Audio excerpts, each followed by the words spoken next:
देखिए, आज आम आदमी पार्टी के वकील ने माननीय सुप्रीम कोर्ट में, यानी कि देश की सबसे बड़ी अदालत में ये कहा कि किस तरीके से भारतीय जनता पार्टी की केंद्र सरकार बेईमानी और गुंडागर्दी करके एमसीडी के अंदर अपनी सरकार बनाना चाहती है, जो कि गैर कानूनी है, गैर संवैधानिक है। हमारे पास कल के सारे वीडियो एविडेंस हैं, जिसके अंदर ये देखा जा सकता है कैसे भारतीय जनता पार्टी के पार्षदों ने हाउस में शोर मचाना शुरू किया, गुंडागर्दी करनी शुरू की, नारे लगाने शुरू किए और आम आदमी के पार्षद चुपचाप अपनी सीटों पे बैठ के मुस्कुरा रहे थे।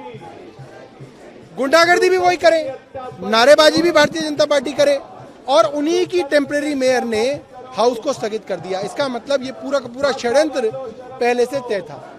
डिप्टी चीफ मिनिस्टर ने सुबह सुबह ही बता दिया था कि आज भारतीय जनता पार्टी मेयर के इलेक्शन नहीं कराएगी और वही हुआ।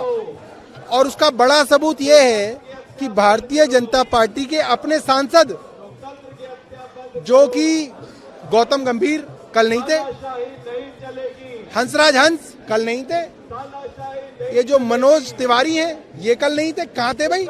इतने बड़े चुनाव में जहाँ एक एक वोट के लिए लड़ाई हो रही है, बेईमानी हो रही है, वहां पे इनके सांसद क्यों नहीं थे? इसका मतलब पहले से तय था कि कल चुनाव नहीं होना है, क्योंकि भारतीय जनता पार्टी की केंद्र सरकार ने बेईमानी से अब तक एमसीडी पे 1 साल से कब्जा किया हुआ है। ये इस कब्जे को नहीं छोड़ना चाहते, क्योंकि जो जो बेईमानी चल रही है वो बेईमानी आगे भी चलती रहे, जो जो ठेकेदार लूट रहे हैं वो आगे भी लूटते रहे। इसलिए केंद्र सरकार चाहती है कि बेईमानी से एमसीडी पे कब्जा कायम रहे, जो कि नहीं हो सकता, नहीं होने देंगे। कई तरीके की बेईमानियां कल इनकी प्रोटम मेयर ने करने की कोशिश की। इन्होंने कहा कि जो इनके नॉमिनेटेड काउंसलर है वो वोट डालेंगे। ऐसा कहीं नहीं होता, संविधान में है ही नहीं। देश के अंदर 1000 से ज्यादा म्युनिसिपल कॉर्पोरेशन है, कहीं पे भी नॉमिनेटेड काउंसलर मेयर के इलेक्शन में वोट नहीं डाल सकते। इन्होंने कहा वो वोट डालेंगे।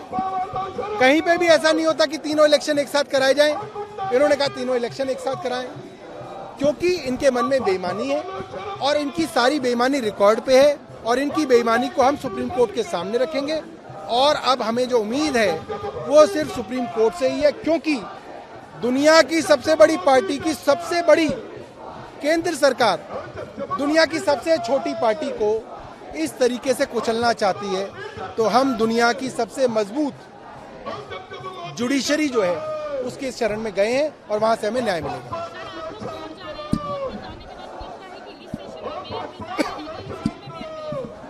देखिए, कोर्ट के अलावा अब कोई चारा नहीं बचा। भारतीय जनता पार्टी की केंद्र सरकार को कोर्ट की ही भाषा समझ में आती है। अब तो ये कोर्ट पे भी सवाल उठाने लग गए हैं।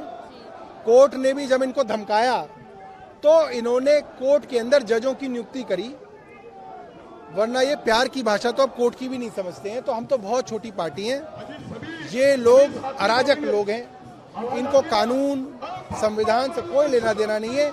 ये कोर्ट का जब डंडा इनके ऊपर चलेगा, ये उसी को सुनेंगे।